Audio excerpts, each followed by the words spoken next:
not chide and condemn. That recommendation to health and government officials as skepticism about the COVID-19 vaccination program continues.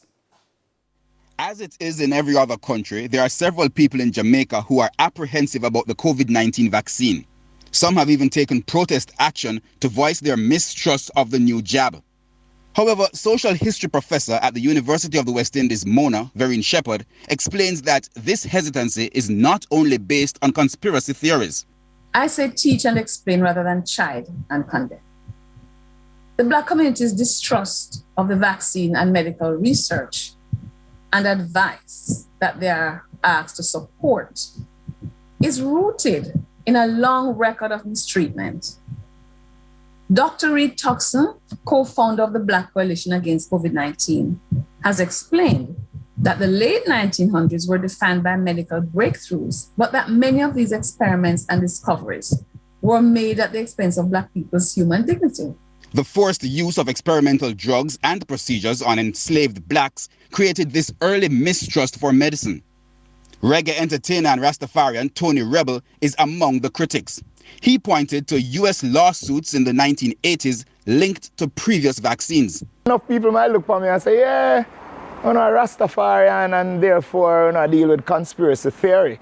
But the truth is, do you have an idea about 1932 when the Tuskegee experiment happened in America? According to which, U.S. Public Health Service systematically denied 600 Black men infected with syphilis of treatment for this curable disease, while lying to them and telling them that they were being treated. Based on this history, many, including Tony Rebel, believe the global administering of a new vaccine is tantamount to an experiment, and so question the quick global acceptance. Don't roll over and play dead and take everything that these organizations present to us. We must have our team that can do serious research, because every time I listen to the news, all I hear is that we're going by what the WHO says or what CDC says. Where you are say? But speaking at a vaccination town hall meeting on Friday, Professor of Public Health and Epidemiology, Dr. Peter Figueroa, refuted the experimental argument. As part of the World Health Organization team that reviewed the AstraZeneca vaccine, he insists that it's based on a decade of SARS coronavirus vaccine research. He's defending its efficacy and safeness. Professor Shepherd believes there's only one way to achieve the over 60% vaccine take-up that's required in Jamaica. I think governments and medical doctors need to be understanding, even though it might be frustrating.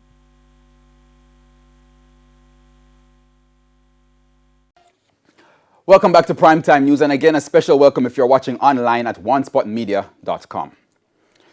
After howls for him to lead from the front, the Prime Minister today took his first jab of the AstraZeneca COVID-19 vaccine.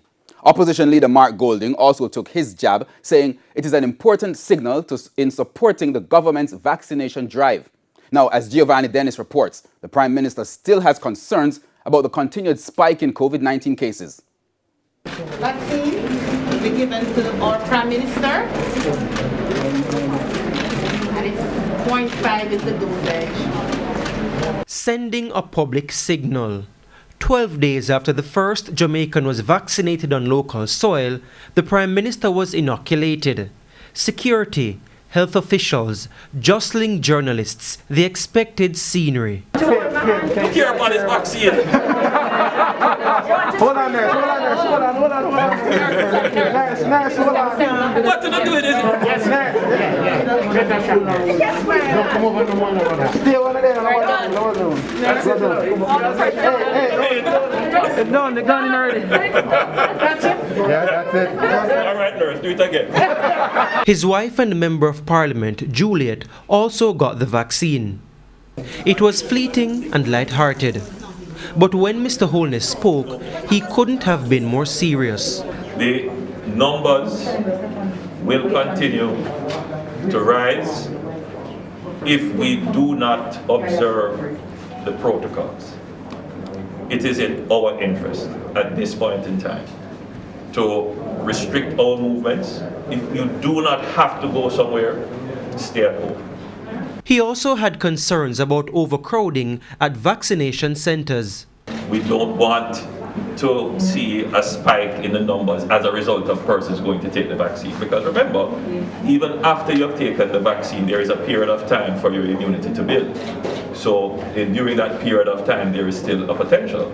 And then if there is if there are too many persons gathering at the site, let's say persons did not get through, then they would have been exposed. So it has to be done in an orderly way. In the meantime, opposition leader Mark Golding also got the first dose of the vaccine today. I think it's important to send a signal to Jamaicans that this is an important thing for the country and for themselves and their families, that they must go through this process when their time comes. I was prepared to wait my turn, but I was then invited by the government to do it now, and I thought about it and I said, look, given the pervasive fear and anxiety around this whole vaccination business, it's important that I send a signal that I'm in favor of it. The Prime Minister and opposition leader will get their second and final dose of the vaccine in 8 to 12 weeks' time. Giovanni Dennis, TVJ News. And dancehall entertainer Tommy Lee Sparta was today sentenced to 3 years for illegal possession of firearm and 2 years for illegal possession of ammunition when he appeared in the Home Circuit Court in downtown Kingston. The entertainer, whose given name is Leroy Russell, pleaded guilty to the charges this morning. The sentences are to run concurrently. Tommy Lee was arrested last December after a vehicle in which he was traveling on Holborn Road in New Kingston was stopped by members of the Jamaica Constabulary Force Specialized Operations. It was reported that men in the vehicle were searched and the firearm found in the waistband of Tommy Lee. Welcome back to Primetime News, and again a special welcome if you're watching online at onespotmedia.com. Finance Minister Dr. Nigel Clarke has blasted the opposition spokesman on finance for comments he made during his contribution to the budget debate. In closing the budget debate, Dr. Clarke argued that Julian Robinson's speech was riddled with inaccuracies. Now, Vashon Brown has been covering the debate and now joins us in studio. Vashon. All right, thank you so much, Herman. So the opposition raised several concerns during the budget debate, from price increases to the government's decision to use money from the Bank of Jamaica profits to fund the budget. Well, today, the finance minister got a chance to respond. The opposition spokesman on finance argued that many Jamaicans are hungry because they cannot afford basic food items due to price increases. But Finance Minister Dr. Nigel Clarke argued that the price increase data presented by Julian Robinson were just not credible. He questioned why the opposition did not get reliable information from the Consumer Affairs Commission. Why would the opposition spokesman come to Parliament with his data gathered from one unnamed source? These are some of the price increases outlined by the opposition spokesman. Cooking oil, $85 in 2016, is now $220, an increase of 158%. Tin mackerel has moved from $55 to $100, an increase of 81%. But Dr. Clarke said the prices used by the opposition spokesman were completely off, arguing that the Consumer Affairs Commission data tell the real story. According to the Consumer Affairs Commission, corned beef moved by between 17% and 31% over the 5 years, which is approximately 3% to 5% per year. Cooking oil by 16% to 22%, or approximately 3 or 4% per year. Rice by 36%, or approximately 7% a year. Pre-packaged dark sugar, Madam Speaker, all of those things he reported inaccurate information on. Dr. Clarke also took on the opposition leader, saying that his comments on the Bank of Jamaica dividend were misleading. In his contribution to the budget debate, Mark Golding blasted the government for using money from the BOJ to fund the budget, arguing that the Holness administration is using devaluation as a tax.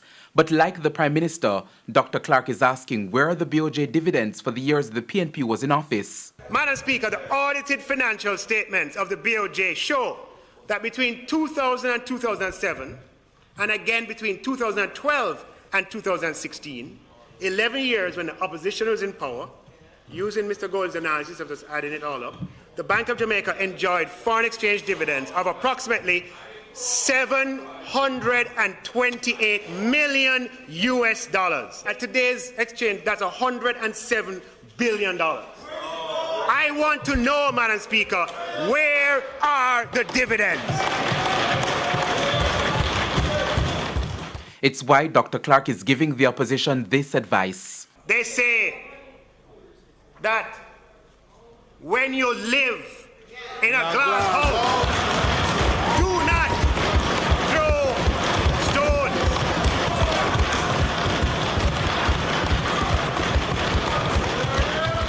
And Madam Speaker, it is even more evident that if you take a little golden dust and you throw on the glass house, it is still only a glass house on this issue.